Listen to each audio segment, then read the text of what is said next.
Bonjour et bienvenue pour ce nouveau numéro 100% ETF et si c'était vous. Et vous connaissez peut-être la formule, dans Si c'était vous, on suit le parcours d'un investisseur individuel, son expérience, ses succès, ses aventures, ses doutes, ses interrogations aussi, parfois le tout sous l'œil avisé de notre experte et l'investisseur aujourd'hui, il s'appelle Maxime Bastier. Bonjour Maxime. Bonjour Laurent. Et notre experte préférée, bien sûr, c'est Charlotte Grosso, responsable commerciale France et Monaco chez BlackRock. Bonjour Charlotte. Bonjour à tous. Bon, on va déjà se présenter, Maxime. Petit portrait robot rapide. Ton âge, ta profession, qu'est-ce que tu fais? J'ai 30 ans. Ouais. Et ma profession, c'est ingénieur au sein du nucléaire. D'accord. Donc, profession, il faut être un petit peu rigoureux, un petit peu carré. Il faut de la rigueur, oui, on ne fait pas n'importe quoi avec Bon. nos centrales. Certaines familiarités avec les chiffres aussi, j'imagine? Oui. Bon, ça c'est pas mal pour investir. Question, on s'intéresse toujours au cadre familial dans lequel évoluent nos investisseurs parce que souvent, eh bien, ils nous disent, bah, c'est un petit peu mes parents qui m'ont mis le pied à l'étrier, voilà, ou avec l'argent de poche, ou mon père lui-même s'intéressait à la bourse, au marché investissement, et il m'a transmis le virus. Est-ce que c'était le cas chez toi? Est-ce que tes parents t'ont dit, tu vas voir, on va apprendre à bien placer ton argent, ou au contraire, il y avait plutôt, comme chez aussi beaucoup de parents, un petit peu de prudence vis-à-vis des marchés de l'investissement? Ouais, les marchés, c'était pas leur fort. Ouais. Ils étaient plutôt très prudents. Et c'était le classique livret A au départ qui a été alimenté au fil des mois. D'accord, donc une approche très prudente. Est-ce qu'il y avait de l'indifférence vis-à-vis de la bourse, des marchés financiers, ou même un petit peu de méfiance, comme on sent chez beaucoup de Français? Ouais, il y avait de la méfiance. Ouais. Et surtout... ouais, la méfiance et puis aussi pas de connaissance dedans. Pas de connaissances particulières. C'est compliqué, hein, Charlotte, quand on est dans un cadre comme ça, où il faut finalement se lancer tout seul. Le rôle des parents, de la famille aussi, dans l'investissement, c'est l'éducation financière, on en parle souvent, c'est vraiment important. Absolument. Je ne suis pas étonnée parce que c'est vrai qu'en France, il y a quand même une méconnaissance globale des différentes enveloppes, produits financiers. Il n'y a pas cette éducation financière à l'école comme dans d'autres pays. Et c'est intéressant de voir un petit peu ce que font les Français justement autour de l'argent en famille. Alors, autant on peut voir que du côté des États-Unis, souvent lorsqu'il y a la naissance d'un enfant, on va directement se tourner vers la bourse pour acheter des actions. Autant en France, on aurait tendance à avoir une approche un peu plus prudente. Ce que nous montrent un peu les statistiques aujourd'hui, c'est que généralement, les Français vont commencer par ouvrir un livret, mettre de l'argent chaque mois ou dans une assurance vie. On voit que les parents de Maxime. Hein. Tout à fait. Ce qu'on voit, c'est qu'aujourd'hui, l'assurance vie, c'est le placement préféré des Français. C'est à peu près 30% de l'épargne financière des Français. Et quand on regarde un petit peu plus en détail, quand on lève le capot, on s'aperçoit qu'une très grosse partie de l'assurance vie, c'est du fonds euro, donc des placements, tout comme les livrets, voilà, qui sont sans risque, capital garanti. Et quasiment 1900 milliards d'encours sous gestion pour l'assurance vie. Du coup, bon, le déclic, il n'est pas franchement venu de la famille, Maxime. Alors, il est venu d'où à un moment? Comment tu t'es dit, tiens, jeune actif, je commence ma carrière d'ingénieur dans le nucléaire, les premières fiches de paye tombent, peut-être qu'il y a mieux à faire que le livret A. Comment te sont venues les premières idées et surtout, ce qui nous intéresse toujours dans 100% ETF, le passage à l'action justement? Bah, ça faisait déjà depuis longtemps, même avant d'être majeur, j'étais intéressé par la bourse. Et après, avec le manque de connaissances autour de moi, j'ai fini par être résigné et attendre. Ouais. Et là, il y a eu le Covid, où j'avais pas grand-chose à faire à la maison. Télétravail? Même pas, j'étais en chômage partiel à cette époque-là, puisque j'étais dans une autre entreprise. Et je me suis intéressé à ce qui se passait sur la bourse pendant le Covid. Sur YouTube, on trouvait tout un tas de vidéos. Et c'est là où je suis tombé sur la chaîne de Tammy Cabage, qui faisait des commentaires sur l'état du marché, qu'est-ce qu'il y avait, qu'est-ce qui se passait, etc. Ouais. Et c'est là où je m'y suis fortement intéressé. Et après, dans ces vidéos, il faisait la promotion de sa formation, pour laquelle j'ai mis un petit peu de temps à décider, avant de me décider. Ouais, je me disais, est-ce que c'est une supercherie ou pas? Et puis après, en voyant quand même... On voit beaucoup de choses sur YouTube, beaucoup de vendeurs, le placement miracle, donc on comprend un petit peu ta réserve. Tout à fait. Et donc en voyant après, au fur et à mesure des vidéos et le professionnalisme qu'il y avait derrière, j'ai dit, bon, bah, j'y vais. Au pire, c'est 2000 €. Donc c'était quand même une somme. C'était quand même une somme, mais ça m'intéressait beaucoup, donc je prends le risque. Et j'ai pas été déçu de la formation, la première formation que j'ai faite, où j'ai appris toute la base sur les ETF, l'équilibrage, la diversification. Donc là, c'est ce qui a tout propulsé et après j'étais à fond dedans. Bon, ben voilà, tes premiers pas en bourse finalement en sortant des livrets, des placements classiques. Tout à fait. Est-ce que je peux te demander si tu l'as fait parce que tu avais envie d'aller chercher plus de rendement ou tu voulais de la diversification? Eh bien, je voulais aller chercher plus de rendement. Je crois que c'est le but de beaucoup de monde. De beaucoup, ouais, on est d'accord là-dessus. Et ensuite, c'était également de comprendre comment est-ce que ça fonctionnait. Parce que beaucoup de monde me disait, oui, la bourse, c'est que pour les riches. On peut perdre tout son argent. Il y en a qui se sont ruinés. Et en fait, oui, il y a des gens qui se sont ruinés. Mais quand on rentre dans les détails, on s'aperçoit pourquoi exactement ils se sont ruinés. C'est intéressant parce qu'à la fois, comme beaucoup de Français, on sait qu'il y a beaucoup de Français qui sont arrivés à la bourse pendant le Covid. Alors lui, il est resté. Et puis, on en revient toujours à ce besoin d'information, d'éducation, d'avoir les connaissances qu'il faut pour démarrer. Et ça, c'est aussi pour ça qu'on fait cette émission 100% ETF. Et effectivement, et je pense que tu avais besoin aussi de rendre plus concret ce que c'était que la bourse, qui peut paraître parfois assez abstrait. Autant on comprend ce que c'est que de mettre de côté sur un livret, autant en bourse, on se dit, mon placement, il peut fluctuer et je ne comprends pas forcément les raisons pour lesquelles il va fluctuer. Donc ce qui est intéressant, c'est de prendre un pas de recul, comprendre les mécanismes de la bourse et comprendre qu'avec un certain nombre de bonnes pratiques finalement de bon sens, on peut quelque part maximiser ses chances de succès en bourse et faire croître son capital sur la durée. Mais il faut revenir un peu à ces basiques car il y a aussi en bourse parfois des gros gadins et on peut perdre de l'argent en bourse, il faut le rappeler. Justement, ça m'intéresse. Est-ce que très vite tu as mis en place des bonnes pratiques de gestion et puis est-ce que tu as fait des erreurs, les fameuses erreurs? Alors, il y a deux choses, soit il y a la chance du débutant, soit il y a les erreurs de débutant. Est-ce que il y a eu quelques loupés ou quelques beaux succès finalement et surtout des règles d'investissement que tu t'es toi-même fixées? D'abord, c'est aller jusqu'au bout de la formation. Ouais. Parce qu'il y a beaucoup de gens, des fois, dès qu'ils commencent, c'est bon, j'ai compris. Moi, je préférais aller jusqu'au bout de la formation. Ouais. Et une fois que j'avais bien saisi comment est-ce que ça fonctionnait, j'y suis allé petit à petit. J'ai pas mis tout d'un coup, j'avais à peu près 10 000 € à ma disposition. Et je les ai lissés sur à peu près, je pense, 6 ou 7 mois. Au fur et à mesure. Donc ça, c'est première bonne règle, on va en reparler, je pense. Je suis sûr que Charlotte va vouloir intervenir là-dessus. Ouais. C'est bien parce qu'en fait, quand on met 500 €, par exemple, sur le premier mois, sur différents actifs, et qu'il y en a un ou deux qui a tendance à varier, qui perd 5 ou 6%, c'est toujours plus favorable de perdre 6 € sur 100 € qui ont été placés sur un actif que de perdre un montant plus important quand on en a mis 10 000 d'un coup. Donc ça, c'est la première bonne règle. D'autres bonnes règles de gestion comme ça que tu t'es fixé? Pour éviter les problèmes de psychologie, de trouille. C'est exactement à ça que je pense. Voilà, c'est vraiment de mettre au fur et à mesure, après de toute façon, quand on a mis la première somme qui avait pu être épargnée avant, c'est de partir sur un investissement mensuel. Et ça, c'est plus paisible puisqu'on sait que dans tous les cas, on va acheter, peu importe le niveau du marché. Après, on peut se dire « Oh, c'est dommage, on l'a payé un peu plus cher », mais quand on voit que ça continue à monter, on se dit « C'est bien, j'ai bien fait de l'acheter au final ». Bon, quelques erreurs. Je sais que tu m'avais parlé quand on avait préparé cet entretien de ton placement en obligations 2022, les obligations qu'on présente souvent comme la poche sécuritaire d'un portefeuille, sauf qu'en 2022, ça ne s'est pas tout à fait passé comme prévu. Non, ça ne s'est pas passé comme prévu. Tu as compris justement pourquoi? Tu as trouvé les informations qui t'ont expliqué un petit peu pourquoi ça ne s'était pas comporté comme ça aurait dû? Oui, ça ne s'est pas comporté comme ça aurait dû, puisqu'il y a eu remontée des taux de la part des banques centrales. Et moi, comme j'avais des obligations en plus long terme, 25 ans ou plus, plus la durée est importante, plus la variation est importante sur l'obligation. Et là, j'ai pris pratiquement un moins 50% sur la partie obligataire. On rassure les gérants professionnels aussi. Oui, mais ça, j'en doute pas. J'en doute pas. Et en plus, j'avais commencé à investir pratiquement au plus haut à ce moment-là. Donc, au fur et à mesure, je renforçais la position pour baisser le prix de revient. Moyenner à la baisse, comme on dit. Oui, tout à fait. Et j'ai arrêté de moyenner à la baisse sur les obligations, puisqu'en continuant après sur des formations complémentaires de Tammy, et en prenant un petit peu de résistance à la baisse des marchés, puisque en fait c'est là-dessus où j'ai pris la plus grosse perte, et c'était pas sur la partie obligation où je devais prendre la plus grosse perte, ça m'a un peu endurci.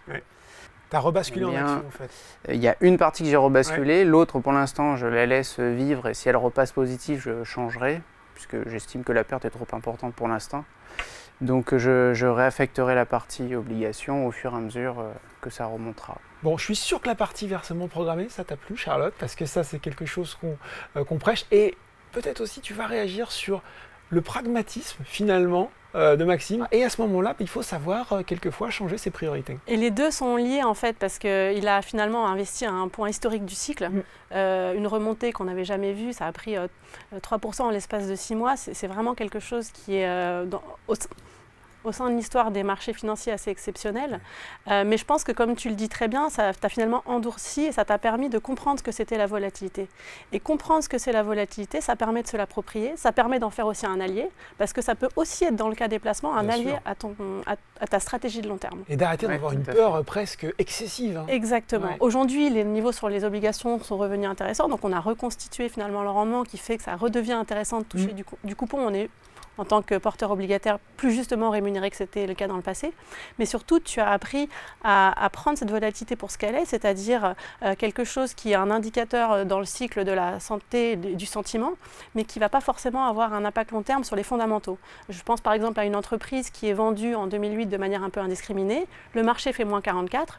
Pour autant, si tu étais resté investi jusqu'à aujourd'hui et que tu étais rentré donc au pire moment en 2008, tu aurais quand même fait x3 sur les marchés mondiaux en restant tout simplement investi, en acceptant cette volatilité.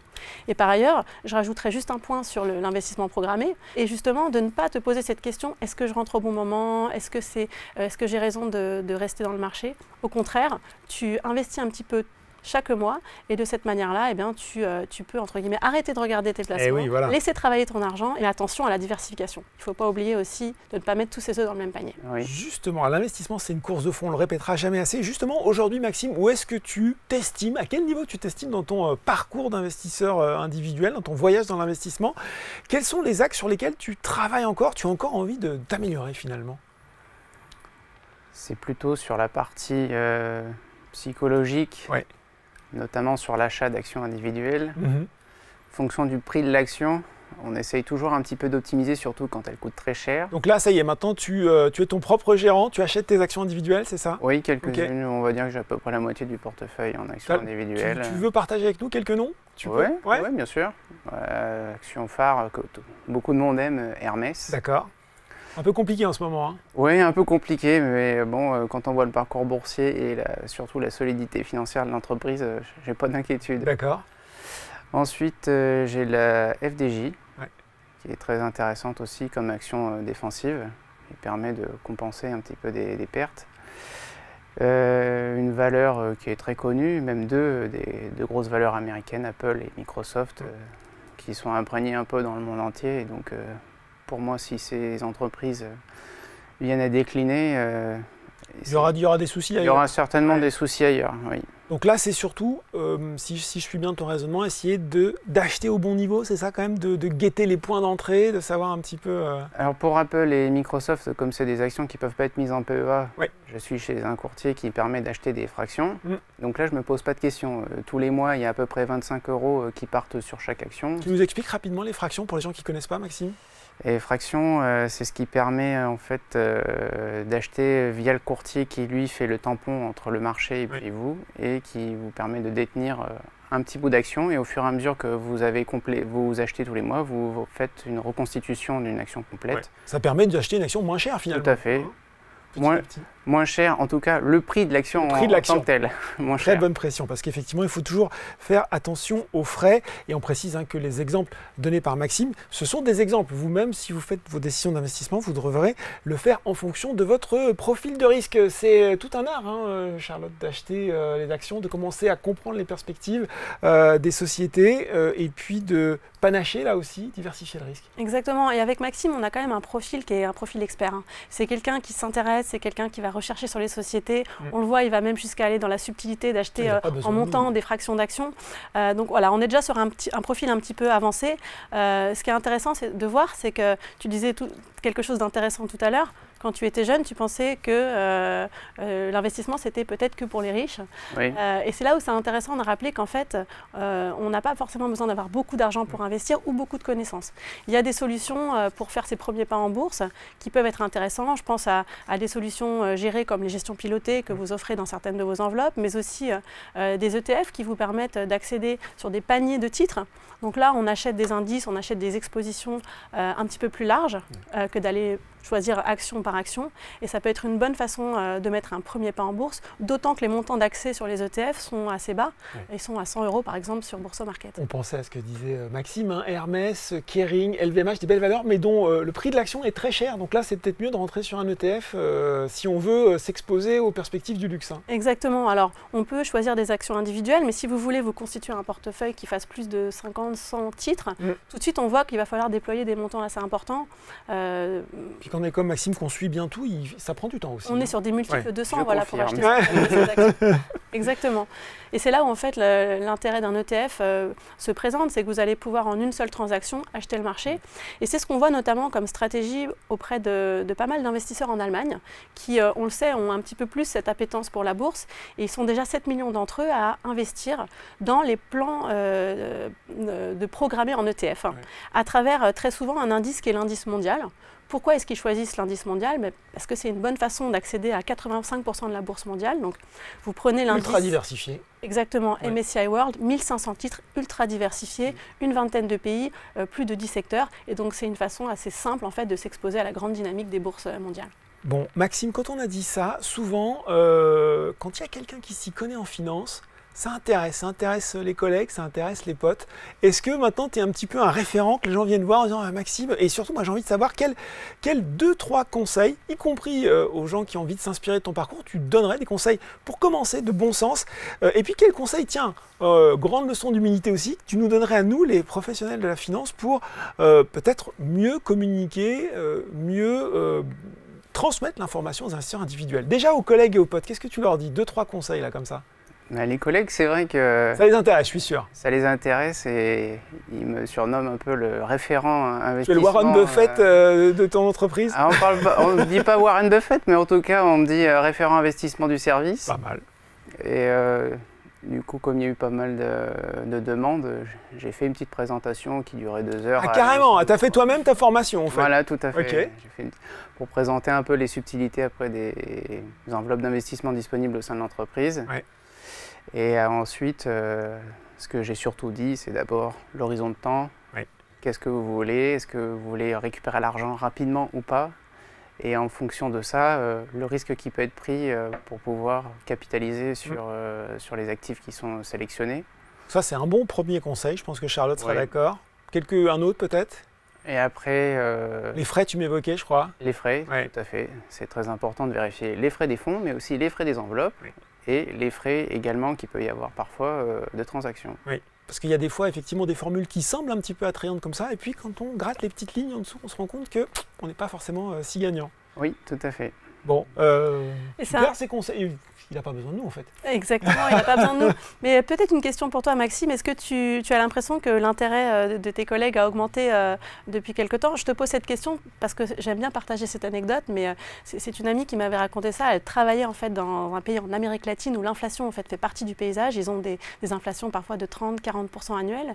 Et elle m'expliquait qu'en fait tout le monde dans son entreprise se refile des tuyaux. Moi j'investis là-dedans.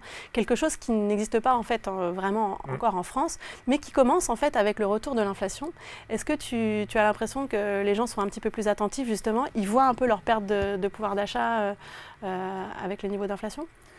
D'une façon générale, c'est pas que dans l'entreprise, mais certains le voient, mais ils sont un petit peu résignés. Ouais. Et quand on leur propose des solutions pour à minima éviter de perdre de l'argent avec l'inflation, on me dit non, c'est pas pour moi, c'est trop risqué. Trop risqué.